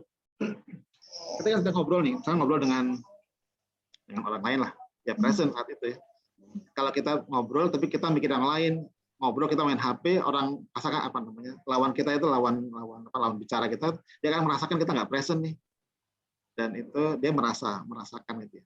Jadi kita present ya hadir penuh saat ini, itu baru. Oke, ya berarti mindfulness itu keterampilan ya Pak ya, bisa dilatih berarti ya. Iya memang kalau kita ingin melakukan beberapa kegiatan dalam waktu yang singkat. Nah itu kita diawali dulu dengan mindfulness. Mindfulness itu kan berarti oke, hari ini saya akan melakukan A, B, C, D, E. Nah itu kita berarti latihan untuk bisa shifting presence-nya kita, awareness-nya kita ketika melakukan satu kegiatan ya, tadi yang seperti yang Pak Hadi katakan. Iya. Oke, baik Pak Hadi. Ada lagi Bapak Ibu? Persilakan. Lanjut dulu boleh Pak Hadi karena waktu terus berjalan ini. Oke. Kasihan yang ada mungkin ada Indonesia bagian timur yang sudah 1 jam lebih awal waktunya. Siap. Jadi kita masih teori lagi, hanya ya teori ini saling melengkapi ya. Nanti terakhir mungkin praktiknya lebih cepat. Maksudnya praktik cuma 5 menit praktik, tapi memang teori ini sangat penting karena dengan teori ini kita akan lebih, mungkin saya bilang lebih present ya, lebih fokus, lebih hadir gitu ya. Oke, jadi ada proses, ada tahapannya. Ini saya ambil dari cuplikan ketika pelatihan ya. Jadi energi itu mengikuti niat dan pikiran kita. Energi flow with our intention ya. Di will itu kan niat, dan energi itu mengikuti intensi apa? Intensi itu kelihatan apa ya? Will, niat, intention itu arah pikiran, arah kemana pikiran ya. Nah, arah pikiran ini, jadi energi kita akan mengikuti pikiran kita. Nah, kemudian ini ada inner feeling. Inner feeling apa? Jadi inner feeling ini kadang terapi itu ini ya, feeling ya. Terapi ini bisa pakai MTP atau pakai apa, psikomedian atau apa gitu ya, pakai self. Jadi jangan khawatir ketika kita banyak terapi banyak pelajari pola-pola terapi atau pendekatan healing gitu ya. Itu kita bisa pakai, kita bisa combine nih. Ini pakai ini aja nih, kayaknya cocok pakai ini gitu. Oh ini cukup pakai ketukan aja, misalnya NTP cukup. Oh ini pakai psikomedian nih kayaknya perlu. Jadi ini inner feeling, bukan ilmu yang baku. Nah, artinya bukan ilmu pasti gitu ya. Silakan dipakai yang ada gitu ya. Kemudian teknik itu, kemudian kita ini no mind ya. No mind itu tadi bisa juga hadir ya. Kita tidak mikir masalah gini. Nanti hasil gimana nih? Apakah hasilnya bagus atau jelek? Nggak usah. Kita yang penting kita ikutin, kita lakukan, hasilnya ya bismillah, mudah-mudahan membaik gitu ya. Terus jangan lupa rekan-rekan. Jadi ketika misalkan saya terapi nih, atau kita terapi, yang utama adalah dia sendiri loh. Pasien ini yang menterapi diri sendiri. Artinya pasien ini yang berperan penuh, yang berperan lebih besar lah terhadap proses tersebut. Kita hanya bantu gitu ya. Kita hanya bantu. Ayo misalkan kita arahkan, ayo misalkan Pak ikhlasin Pak ya, misalnya gitu. Atau Bu ikhlasin. Ketika dia mau ikhlasin, ya itu hasil akan baik. Ketika dia belum mau ikhlas, itu mungkin perlu pendekatan supaya dia mau ikhlas itu ya. Artinya momen ini kita present, kita tidak mikir ke depan, tidak mikir ke belakang. Gimana kalau gagal, gimana kalau mungkin pernah punya pengalaman buruk gitu ya, nggak berhasil. Nah, kita present aja. Dan tekniknya tadi nih, ada MTP, dengan tapping gitu ya, ada EFT, ada quantum touch, ada meditasi segala macam, akan memberikan hasil ya. Result. Jadi energi mengikuti niat dan pikiran kita, dimanapun kita menaruh perhatian, energi kita cenderung mengalir ke sana. Jadi saya menterapi tangan nih, terapi tangan. Ketika pikiran kita atau pikiran saya mengarah ke tangan tersebut, nah energinya akan kumpul ke sana itu. Kalau dalam kalau tadi ini ya pakai rehat ya, rehat kan tangan ya, tangannya dibayangkan tangan itu ya membawa energi baik gitu ya. Nah itu juga ketika kita memikirkan tangan kita, itu energinya mengarah ke sana. Ada pertanyaan? Lanjut nih, baru. Ya, wah ini menarik banget nih Pak Hadi sampaikan tentang langkah-langkah atau proses terapi ya, proses dalam terapi nih. Ya benar, memang energi itu mengikuti niat dan pikiran manapun dia pikirannya apa, niatnya apa, energinya itulah akan mengarah ke sana gitu ya. Dan si inner feeling ini adalah apa yang dirasakan, perasaan apa yang hadir, lalu kemudian di netralkan terlebih dahulu, present dulu berarti mengakui nih, proses mengakui saat ini saya sedang marah, sedang kecewa atau sedang sedih, baru ketika itu di treatment dengan teknik-teknik terapi. Dan yang tadi Pak Hadi sampaikan, teknik terapi apapun yang pernah Bapak Ibu pelajari atau praktekkan itu bisa dikombinasi asalkan tahu prinsip dasarnya. Kalau memang ada beberapa yang sama prinsip dasarnya itu bisa diterapkan. Seperti itu ya Pak Hadi ya? Ya, betul. Luar biasa Pak Hadi. Malah saya pernah mendengar ini loh, ada orang yang teknik tanpa teknik ya. Jadi dia mungkin kalau tekniknya banyak, kadang dia mikir apa ya itu dipakai gitu. Jadi tekniknya bisa ganti-ganti sesuai dengan penyakitnya, keluhannya gitu ya. Jadi artinya teknik itu sebenarnya tidak mutlak itu ya, bukan baku. Yang penting adalah present, hadir ya. Karena itu yang energi kita akan optimal gitu ya. Nah, ketika dalam terapi ini, apakah terapisnya dan pasien juga present, sebaiknya dua-duanya present. Tapi kalau pasiennya misalkan karena ada keluhan, karena nggak bisa full present, yang harus itu terapisnya minimal harus present. Karena terapisnya itu dia memberikan memberikan energi bervibrasi yang baik lah. Memberikan vibrasi yang baik, yang positif. Itu menular pada pasiennya itu. Bisa menyelaraskan energi klien yang sedang rendah. Yes, lanjut Pak Hadi. Ya, ini kondisi saat present ya. Present itu ini salah satu, mungkin kalau Pak Budi pernah juga mengasih materi seperti ini mungkin ya. Jadi present itu kita amati pikiran kita. Pikiran kita gini. Jadi kalau pikiran kita marah, amati pikirannya marah gitu ya. Kita jengkel, amati. Jengkel seperti apa sih? Dan nggak usah khawatir ketika jengkel, marah itu tidak akan melukai kita. Kita hanya mengamati aja. Misalkan terburuknya adalah terjadi hal yang misalkan contoh gini lah, nonton film perang nih, ada salah satu tokohnya tembak gitu ya. Ya itu kan hal yang mungkin ini ya, musibah gitu ya, tembak mati. Itu hanya di layar ini, layar. Walaupun ketika lihatnya kita ikut merasakan ngeri gitu ya Pak ya. Ngeri banget gitu. Tembak. Itu hanya di layar, bukan di diri kita gitu. Hanya di pikiran. Artinya bayangan-bayangan itu sebenarnya hanya ada di bayangan kita ya. Kalau sudah kejadian, cuman efek dari kejadian tersebut apa sih? Itu hanya bayangan yang kadang-kadang ketakutan yang berlebihan. Walaupun ketika itu terjadi, ya toh tidak akan separah yang akan kita bayangkan. Artinya gini, kita amati pikiran kita, pikiran diam. Diam ini artinya tidak terlalu ke belakang, tidak ke depan. Ya kita diam saat ini aja. Pikiran diam dan berusaha untuk diam. Kemudian pikiran kita mengamati dan merasakan saat ini. Kita berpikir untuk tidak berpikir ke depan dan ke belakang. Jadi mungkin kalau ada yang bilang rasa. Kita coba merasakan pikiran kita, keluhan kita gitu ya. Kalau dalam terapi yang fisik misalkan ya udah itu dirasakan aja sakitnya gitu ya. Dan sekali lagi, flash terapi harus no-mind, present, no-mind, netral. Jika muncul emosi negatif, cukup amati dan rasakan, terima dengan ikhlas, rasa sadar.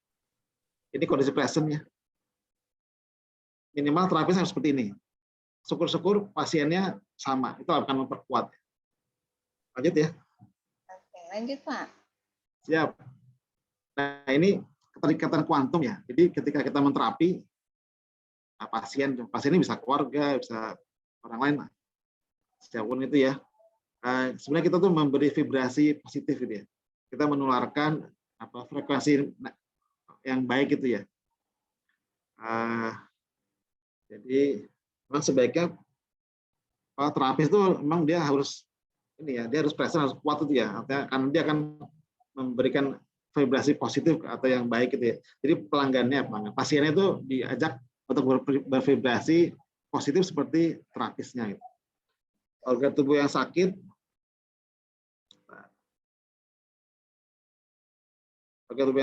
itu atau terjadi keluhan ya, berarti dia berkita secara tidak normal ya. Nah, artinya kita memberi ini nih, kita menulari vibrasi positif nih, gitu maksudnya ya. Jadi kita akan, ada pertanyaan gimana kalau apakah menular nih? Menular apa? Menular, misalnya gini, pasien sakit nih, ketika kita terapi apakah juga membuat vibrasi negatif itu masuk mempengaruhi terapisnya gitu ya? Bisa juga, bisa nih.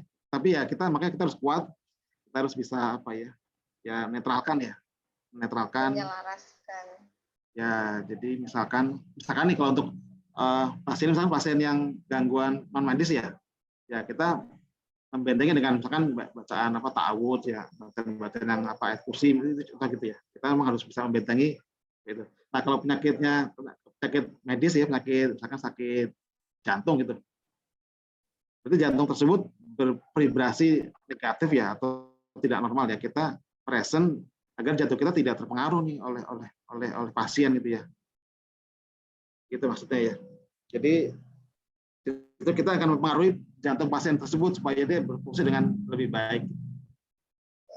Jadi intinya terapis itu menyelaraskan energi si klien ya, kliennya sedang rendah, terapisnya energinya tinggi, itu bisa insya Allah bisa menyelaraskan. Salah satunya dengan cara kita melantunkan doa-doa ya. Jadi doa-doa itu salah satu alat utama ketika kita ingin membantu menyelaraskan klien kita. Betul. Lanjut Pak Hadi. Ya. Siap. Ini tadi saya cuplik dari ini percobaan bunga mawar ya. Bunga mawar ini, jadi ada 2 bunga mawar, satu dikasih air, satu enggak. Kemudian hari pertama bunga mawar diberi resonansi energi selama 10 menit. Nah, yang sebelah kiri itu diberi resonansi positif dan dia nggak dikasih air. Nah, gimana cara resonansi positif ini? Intinya hal baik itu disampaikan kepada bunga tersebut yang sebelah kiri ya, mawar tersebut. Jadi caranya gimana? Caranya bisa dengan dibacakan doa-doa yang baik, bisa dipuji, bisa terima kasih, bisa dikirimin al-fatihah misalkan ya, itu adalah resonansi yang baik ya. Nah, artinya bebas ya, intinya hal yang baik itu bisa disampaikan lah, karena bunga ini dia merasakan energi, merasakan vibrasi, resonansi, frekuensi dari sekitarnya gitu. Terus yang sebelah kanan tidak. Walaupun sebelah kanan ini diberi air nih. Hari pertama, hari kedua mungkin belum banyak perubahan ya. Hari ketiga mulai yang kanan mulai layu. Hari keempat walaupun sudah layu, mawar yang diberi resonansi dan masih segar ya. Jadi yang kanan ini padahal dikasih air ya, ini sudah mulai layu ya. Artinya tanaman, bunga ini merespon ya sekitarnya gitu ya. Oke, lanjut. Oke, berikutnya adalah titik MTP. MTP karena udah tahu ya rekan-rekan ya, di dua alis, samping mata, bawah mata dan tulang ya, dua leher ya. Ya. Ya. Dan tangan ya. Ini adalah titik MTP. Prakteknya, jadi ketika ada pasien baik keluhan sakit fisik maupun keluhan sakit mental atau emosi negatif, lakukan tapping pada titik MTP. Kemudian kirim doa pada bagian sakit itu juga melengkapi ini. Karena tadi sel tubuh merespon terhadap doa yang baik atau kalimat yang baik. Kemudian saya sering melakukan juga relax sejenak. Relax sejenak ini diam, amati, rasakan, artinya mindfulness nih. Mindfulness ini walaupun tapping, ketika saya tapping juga mindfulness, ketika kirim doa juga kita hadir, present juga mindfulness. Tapi di sini yang ketiga ini kita diam. Diam ini boleh zikir, kirim doa, boleh istighfar. Karena sebagian sakit itu kadang dari dosa kita sendiri gitu ya. Kita makanya seringkali harus ketika terapi itu istighfar. Barangkali sakitnya bukan karena salah makan, bukan karena salah bukan karena salah kegiatan, aktivitas, tapi karena dosa. Jadi istighfar ya. Dan ini ketika dilakukan insya Allah memberi efek positif ya. Kalau pasiennya mengikuti aturannya, dia akan lebih baik, berkurang sakitnya. Tapi kalau pasiennya setengah-setengah atau mungkin nggak niat, makanya di awal seringkali, Pak mau diterapi nggak, atau Bu mau terapi nggak? Ketika mau, ayo ikutin saya ya. Ketika dia nggak mau, nggak usah, Pak. Itu rekan. Jadi sehebat apapun terapisnya, memang kendali utamanya ada di orang tersebutnya itu, gitu. Tapi ada tekniknya Pak Hadi, ada tekniknya supaya kliennya itu atau orang lain tersebut mau kita terapi. Gitu. Teknik rapo itu ya Pak Hadi ya. Dan ambil biar dia percaya dulu, nyaman dulu dengan kita, agar mau diterima. Pak Hadi, jadi nih untuk tujuannya tapping-tapping, ketuk-ketuk area meridiannya ini apa nih Pak Hadi? Ini hubungannya dengan energinya itu apa Pak Hadi? Untuk apa? Ini kayaknya materi baru, tapi boleh saya jawab sedikit ya. Jadi ketika pasien entah itu secara sakit fisik gitu ya, sakit fisik ataupun sakit mental, keluhan mental atau emosi negatif, itu energinya ini sebenarnya energi itu kacau lah, tidak rapi, tidak teratur. Dan itu kita rapikan dengan cara diketuk-ketuk ya. Ketuk-ketuk ini akan merapikan energi lebih baik. Dan ini memang sudah terbukti secara ini ilmiah gitu ya, sudah dibuktikan. Dan ini juga ini fokus kita itu akan misalnya sakit ya, sakit di tangan. Fokusnya ke tangan dan juga fokus pada titik ini akan mengubah mempengaruhi energi itu, energi yang mengalir ke bagian sakit itu menjadi lebih lancar. Gitu Mbak Arum. Melancarkan energi flow berarti ya Pak Hadi ya. Iya. Lanjut Pak Hadi. Bapak Ibu ada yang ingin ditanyakan? Silahkan di kolom chat boleh, secara langsung open audio juga boleh. Atau boleh kita lanjut dulu Pak Hadi, silahkan.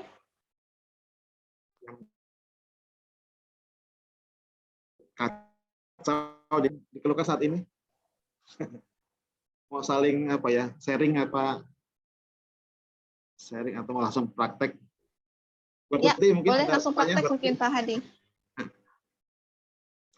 Ya, berarti ya. Praktek dulu Pak. Ya, langsung praktek saja praktek dulu. Ini, kalau bisa Bang, ada keluhan ya? Ada keluhan nggak? Atau di antara hadir yang 23 orang ini, berapa orang yang hadir? Ya. 21 orang. Ada nggak yang punya keluhan fisik atau emosi negatif? Kalau gampang ngantuk keluhan bukan Pak? Gampang ngantuk. Bu, ngantuk itu memang nikmat Bu ya, satu nikmat. Paling enak kalau ngantuk tinggal tidur Bu. Ada kasur nggak Bu? Obat ngantuk adalah tidur. Betul.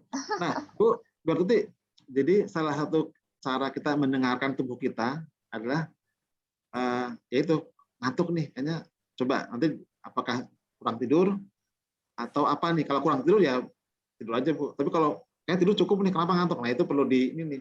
Kenapa ngantuk nih? Ada apa? Apa habis makan siang terus kenyang itu ngantuk? Itu kita mendengarkan tubuh kita ya. Jadi kalau kurang tidur ngantuk. Boleh, silakan Bapak Ibu. Siapa yang ingin diperagakan nih, mumpung Pak Hadi ini kalau sesi terapi khusus dengan beliau itu hanya di waktu-waktu tertentu, karena beliau masih aktif masih aktif berkarya di sebuah lembaga BUMN, jadinya sesi terapinya hanya waktu-waktu tertentu saja nih, gitu. Mumpung lagi di sini. Ya. Silakan. Ada yang ingin dibantu? Yang Alhamdulillah ringan-ringan boleh. Kalau sehat semua, Yang alhamdulillah. ringan-ringan aja ya, kayaknya ya. Alhamdulillah sehat semua. Bu Tuti, tadi ngantuk itu Ibu apa? Sering atau kalau malam jam 11 udah ngantuk, Bu? Enggak, mudah sekali tertidur dalam posisi apapun. Oh. Walaupun Ibu tidur cukup, Bu ya? Iya. Oke. Ini Terus Pak, itu, mau kalau Bu Hartuti atau Pak Rino nih, Pak Rino bilang boleh. ada stres nih, gitu. Nah itu aja Pak yang stres aja. Iya. Kalau Bu Hartuti kayaknya memang obatnya adalah tidur. Masya Allah, aktivis sejati beliau soalnya. Ya, silakan Pak Rino, boleh dibuka audionya? Sebentar Bu, saya baru habis sampai. Oke. Siap dulu. Ambil posisi yang enak dulu, yang nyaman. Masya Allah. Oke.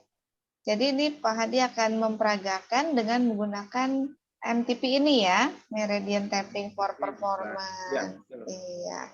Jadi mungkin Bapak Ibu di sini sebagian belum tahu juga nih Pak Hadi kalau di MTP ini itu adalah teknik ketuk healing melalui ketukan generasi ketiga gitu ya. Generasi pertamanya Dr. Callahan, generasi keduanya itu ada Gary Craig, dan generasi ketiga itu ada Robert Smith, dan kita MTP itu mengacunya ke Robert Smith dengan ditambahkan teknik coaching dan juga NLP, begitu ya Pak Hadi ya.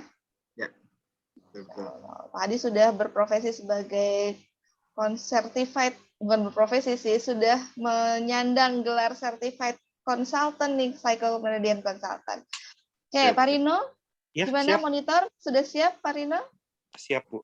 Baik, Pak Rino di mana domisili? Saya di Jakarta. Oh, di Jakarta. Oke, siap. Oke, silakan. Pak Rino, Pak boleh Hadi. cerita Pak Rino, boleh cerita apa sedikit mungkin dalam rangka apa? Building rapot mungkin ya.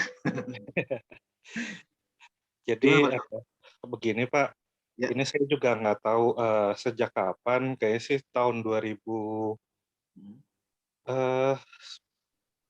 apa 13-an gitu. Ya. Nah ini kan mulai ya karena memang ada beberapa masalah di kantor itu yang akhirnya membuat saya tiba-tiba timbul eksim gitu. Eksim, oke. Nah, setiap ada masalah di kantor itu dia kambuh dan kumat gitu Pak. Jadi makin gatal, terus akhirnya makin melebar. Oke. Ini memang ya kayaknya sih memang masalah psikologi sih. Iya. Dan dokter-dokter juga udah beberapa dokter juga bilangnya harus disembuhkan dulu psikologisnya. Ya. Gitu. Oke. Terus Bapak sudah ke dokter dulu, sudah ke dokter dan sudah nyoba obat juga Pak ya? Sudah Pak. Sudah mencoba obat macam-macam, bahkan sampai yang sekelas profesor pun dia bilang ini masalah psikologis bukan masalah fisik. Betul. Gitu. Oke, nanya sedikit Pak. Memang kalau tadi Bapak sebenarnya udah ada bayangan lah kira, oh ini kayaknya seperti ini ya, apa karena mungkin stres itu ya? Iya. Ya. Bapak stresnya kenapa? Apa karena Bapak bagian apa? Boleh tahu Pak? Boleh tahu bagian apa? Kok bisa stres Pak? Jadi dari awal saya masuk itu ada senior yang nggak tahu gimana dia nggak suka sama saya. Oke, siap. Itu dicecer mulu sampai mendownkan perasaan gitu. Oke. Nah itu mulai dari situ mulai ya muncullah begitu. Nah, setiap bermasalah dengan ya akhirnya setiap bermasalah dengan ya entah kerjaan banyak menumpuk bla bla bla itu Ya, akhirnya jadi timbul seperti itu. ya. Langsung ekstrim gitu Pak ya. Oke, Heeh. Pak, Bapak marah apa ke orang itu ada berapa orang Pak? Satu orang itu Pak atau ada yang lain Pak? Waktu itu ada beberapa sih, cuman Oke. aku tinggal satu. Sekarang tinggal satu. Sekarang apa Cuman ya Pak? Yang sekarang? karena levelnya dia lebih tinggi, jadi ya itu bisa berpengaruh gitu, Pak. Oke. Hmm. Pak, Hmm? jadi kalau masalah ini mungkin kita sharing aja ya sambil barangkali nanti kalau ada teman yang lain boleh nambahin. Jadi ketika Bapak ada masalah entah dengan atasan, secara teknis Bapak lebih paham. Kalau terkait dengan pekerjaan Bapak lebih paham, kalau terkait dengan target atau masalah teknis itu Bapak lebih paham. Cuma memang pendekatan yang saya lakukan adalah Bapak secara emosi Bapak tenang dulu Pak. Bapak harus bisa tenang nih. Misalkan dia melakukan atasan ini melakukan apa ya manuver atau apa membuat serangan apa kalimat yang tidak baik atau menyindir atau segala macam menjatuhkan, Bapak tetap tenang Pak. Nah itu karena jadi dibedakan dulu nih antara pekerjaan dengan emosi Pak. Oke, Pak Rino, emosi yang muncul apa sekarang Pak? Emosi yang muncul apakah marah, jengkel atau apa nih ya dirasa? Padahal saya lagi tenang kok tiba-tiba agak-agak emosi ya. Nah, karena itu Pak, jangan sampai orang lain Pak mengambil kebahagiaan Bapak, mengambil ketenangan Bapak, mencuri kebahagiaan Bapak gitu ya. Ketika Bapak merasa terusik, merasa jengkel, berarti Bapak lah yang mengizinkan orang tersebut mengganggu Pak. Kalau Bapak nggak mengizinkan, biar aja Pak. Jadi bedakan ya Pak, kalau masalah pekerjaan, oke, lakukan semampunya sesuai dengan hak dan petugas Bapak gitu ya, kewajiban Bapak silakan. Tapi secara emosi Bapak jangan terpengaruh Pak. Nah, itu teori ya. Nah, sekarang gimana terapinya?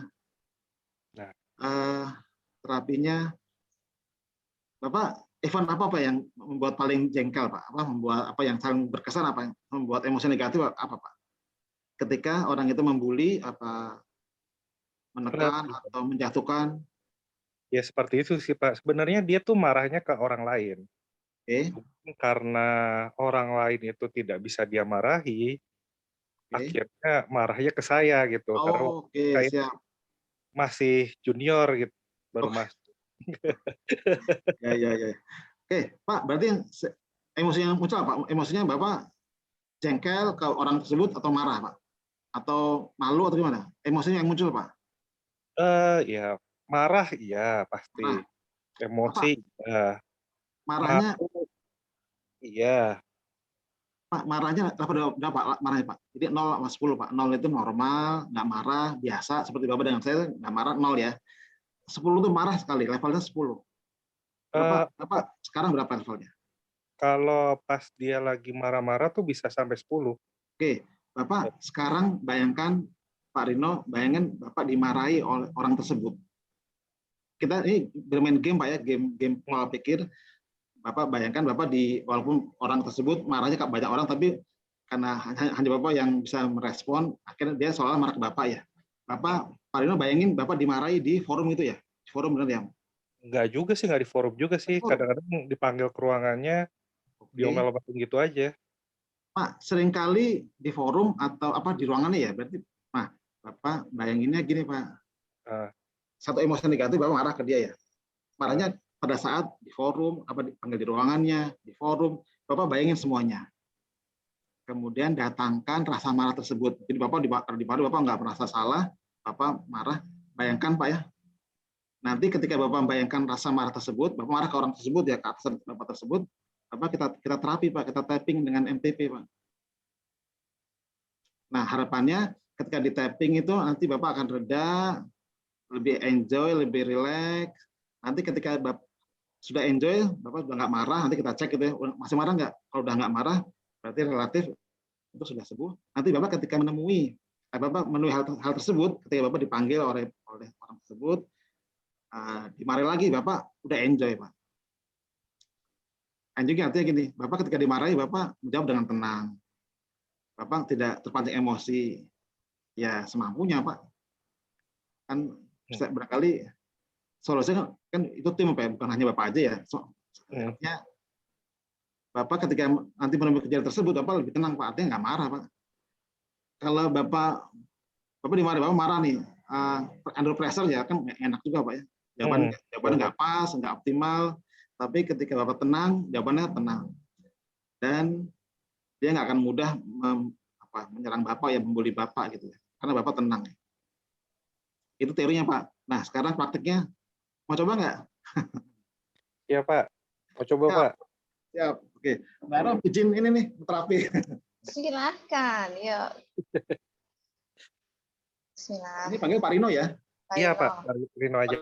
Ya, Pak. Sekarang Bapak, bayangkan Pak ya, bayangkan Bapak dipanggil ke ruangannya. Yang sudah-sudah boleh, Pak. Yang sudah-sudah kan berapa kali kejadian dipanggil ya. Bayangkan Bapak dipanggil ke ruangannya, Bapak dimarahi dengan apa alasan tidak jelas, apa alasan yang jelas tuh ya marahnya. Alasan yang menurut dia jelas, tapi menurut Bapak mungkin sebagian tidak jelas gitu ya. Dan juga Bapak bayangkan sesekali mungkin ini Pak, dimarahi di forum Pak ya, oleh dia gitu ya. Dan Bapak, atau di Bapak marah ya, Bapak marah, ada juga jengkel juga Pak Rino. Iya, Pak. Jengkel, malu. Oke. Jengkel, malu, marah. Pak, Bapak rasakan, Pak. Rasakan di ruangan tersebut, Bapak dimarahi, dipermalukan, dibully, pressure. Oke, sudah Pak? Sudah. Oke. Pak, Bapak lihat saya, Pak. Lihat foto di kamera. Boleh, Pak? Ketuk, Pak. Bilang, Pak, Bismillahirrahmanirrahim. Ya Allah, walaupun saya marah kepada orang tersebut, saya merasa jengkel, merasa malu, pindah Pak, merasa dibully oleh orang tersebut, baik jelas maupun tidak jelas, merasa marah dia kepada saya.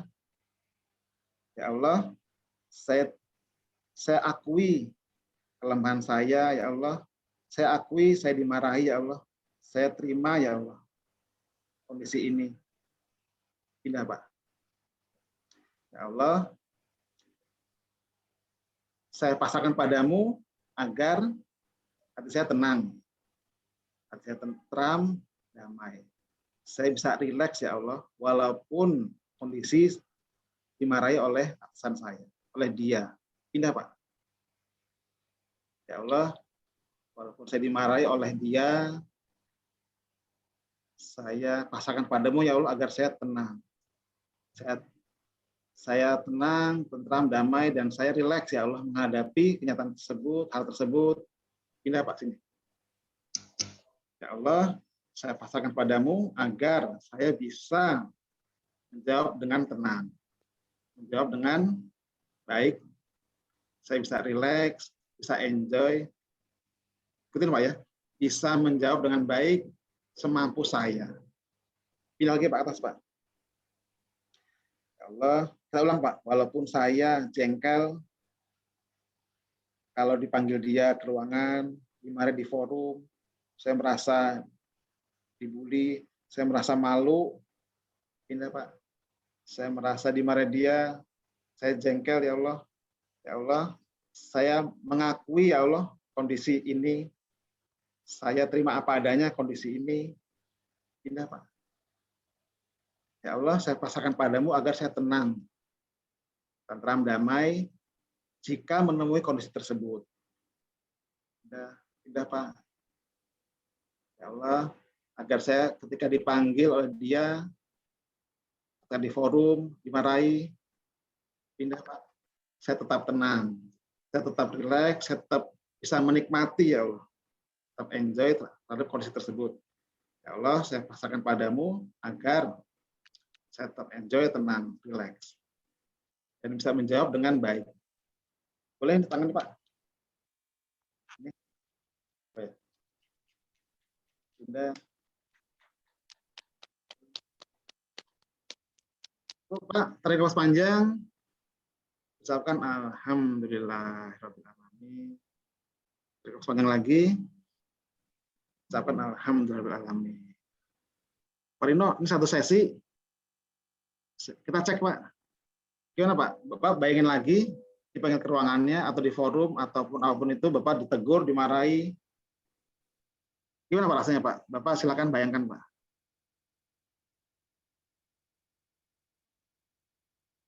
Plong aja sih. Plong. Marahnya gimana, Pak? Rasa misal Bapak asumsi ya, Pak. Bayangkan Bapak dipanggil, gimana, Pak? Bapak dimarahin nih. Seperti biasa gitu, Bapak. Marahnya gimana, Bapak? Rasa marah Bapak tadi yang muncul tadi gimana sekarang? Ya berkurang jauh sih. Jauh. Kalau marahnya benar-benar marah, menggebu-gebu rasa dikit, tapi udah lebih plong sih. Oke, Pak, tadi kan skala 0 sampai 10, Pak. 0 itu normal, nggak marah, 10 itu marah sekali Bapak dimarahi dia. Tadi kan sempat 10 ya? Sekarang misalkan hal tersebut terjadi, Pak, Bapak berapa skalanya, Pak? Boleh, Pak, bayangkan aja, Pak. Sekitar 3-an mungkin. 3, oke, siap, 3. Pak Rino, 3 itu apa, Pak? Bapak masih apa yang tertinggal, Pak? 3 itu Bapak bayangin apa, Pak? Kok masih ada 3 itu? Apa mukanya yang nggak menyenangkan, atau bahasa tubuhnya, atau kalimatnya? Suaranya sih, kalimatnya. Suaranya. Suaranya apa suaranya, Pak? Suaranya tidak enak kalau didengar, apa? Iya, membentak-bentak gitu. Bentak-bentak, oke. Suaranya bentak-bentak, terus apa lagi, Pak? Kalimatnya kasar. Kalimat kasar dan suaranya bentak-bentak ya. Siap.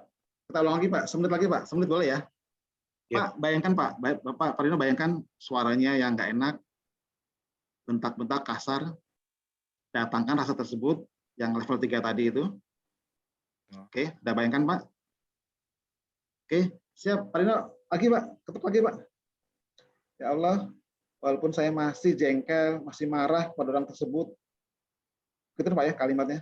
Karena kalimatnya yang kasar, bentak-bentak, tidak menyenangkan, pindah, Pak. Ya Allah, saya terima apa adanya diri saya, ya Allah. Saya mencintai diri saya apa adanya. Saya mengakui diri saya apa adanya, ya Allah. Menerima diri saya apa adanya. Pindah. Ya Allah, saya pasrahkan padamu, jika hal tersebut terjadi, pindah, Pak. Saya dimarahi dia dengan kalimat yang tidak enak, dibentak-bentak seperti tersebut. Ya Allah, saya pasrahkan padamu agar saya tetap tenang. Saya tetap rileks, pindah, Pak. Tetap nyaman, saya enjoy ya Allah. Saya bisa menikmati hal tersebut. Saya bisa menjawab dengan baik. Saya enjoy dan saya tidak terpengaruh oleh kalimat dia yang kasar, bentakan dia yang keras, saya tidak terpengaruh ya. Saya tetap baik. Ini apa? Ya Allah, walaupun saya masih merasa jengkel, mendengar suaranya yang tidak menyenangkan, pindah, Pak. Kemudian bentakannya yang keras, suara yang keras, tidak menyenangkan, saya masih jengkel. Ya Allah, saya mengakuinya, ya Allah. Saya terima diri saya apa adanya, pindah. Saya mencintai diri saya apa adanya. Ya Allah, saya pasrahkan padamu agar saya tetap tenang, tentram, damai. Jika hal tersebut terjadi, saya tetap tenang, saya bisa enjoy, saya bisa tetap relax, ya Allah, menghadapi hal tersebut. Pindah, Pak. Saya bisa menjawab dengan baik, menjawab dengan tenang, menjawab dengan relax kepada orang tersebut. Dan saya mengakui diri saya apa adanya, saya mencintai diri saya apa adanya. Pindah, Pak, tangan. Dimarahi, nggak enak. Cukup, Pak, tarik nafas panjang. Ucapkan alhamdulillahirabbil alamin. Tarik nafas panjang lagi. Alhamdulillahirabbil alamin. Tarik nafas panjang lagi. Alhamdulillahirabbil alamin. Gimana, Pak Rino? Kita cek, Pak Rino. Bayangkan Bapak dipanggil, suaranya nggak enak, suaranya keras, dibentak-bentak.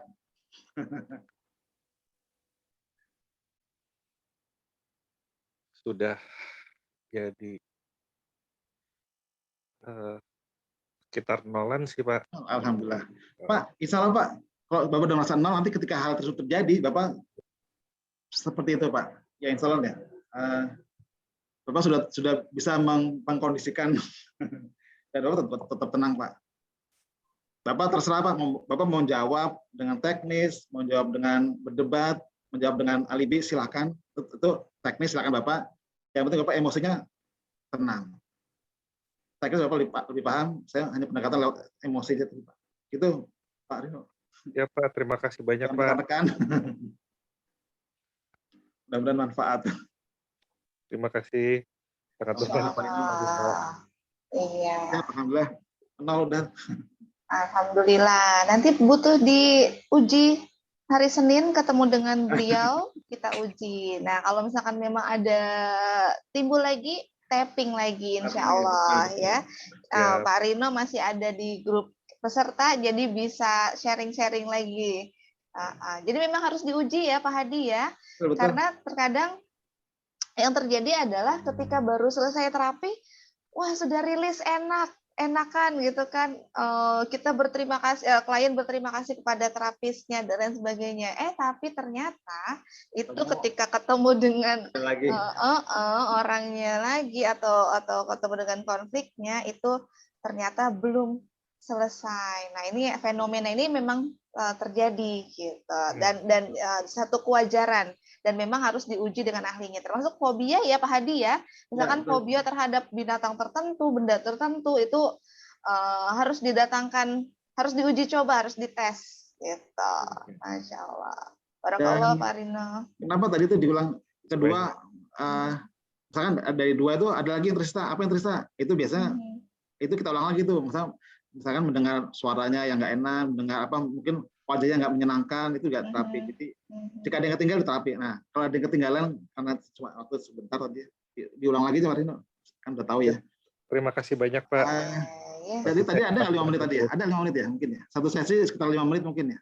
Kalau untuk proses tappingnya kurang dari 5 menit memang. Tapi kalau karena memang ada prolog, ada menceritakan terlebih dahulu, mencari data, itu ya sekitar 10-15 menit. Oke. Tapi untuk tappingnya sendiri itu sampai dengan 5 menit. 5 menit kurang. Ya, betul. Iya. Pak Hadi, wah luar biasa banget nih materi malam ini. Sampai waktunya tuh kita tidak sadari ya. Sudah jam 21.33. Oke, Pak Hadi, boleh closing statement? Agar ini sepertinya keluarga di rumah sudah memanggil-manggil. Ini si mama, si papa masih aja nge-zoom gitu ya. Silakan Pak Hadi. Ya, makasih rekan-rekan ini atas waktunya dan sharing. Saya sekali lagi ini sharing ya, bukan menggurui, tidak, karena berbagi, dan semoga sehat selalu, tetap present, tetap hadir saat ini, dan jangan biarkan orang lain mengambil kebahagiaan kita, mengambil kesenangan kita atau kenyamanan kita ya. Kita fokuslah pada diri sendiri. Hal yang baik diambil, yang jelek dibuang. Itu baru mungkin. Silakan. Baik, terima kasih banyak Pak Hadi. Ya, Bapak Ibu, semoga malam ini ada banyak hal-hal yang bisa diambil jadi pelajaran yang kita bisa praktikkan. Kalaupun sudah pernah dapat sebelumnya, jadi menguatkan kita. Kalau ada hal baru malam ini, insya Allah akan bisa menambah kualitas kehidupan kita, insya Allah. Baik, mari kita tutup dengan hamdalah dan kafaratul majlis. Alhamdulillah. Subhanallahumma wa bihamdika asyhadu alla ilaha illa anta astaghfiruka wa atubu ilaik. Salam hangat untuk keluarga di rumah, selamat berakhir pekan. Besok kita masih ada event yang akan disampaikan oleh Pak Andi Putranto, dan ini mengenai manajemen mental di dunia kerja nih, Bapak Ibu yang bangsawan. Nah, mohon maaf, bangsa karyawan yang berkaryanya masih di satu lembaga atau perusahaan, itu pastinya butuh sekali untuk menstabilkan mental ya, agar tercipta work-life balance itu. Oke, ya selamat beristirahat, tetap jaga kesehatan. Assalamualaikum warahmatullahi wabarakatuh. Waalaikumsalam. Selamat beristirahat semuanya. Terima kasih. Ya, mohon izin saya end ya. Ya, makasih Pak Oke. Suma. Ya. Ya. Banyak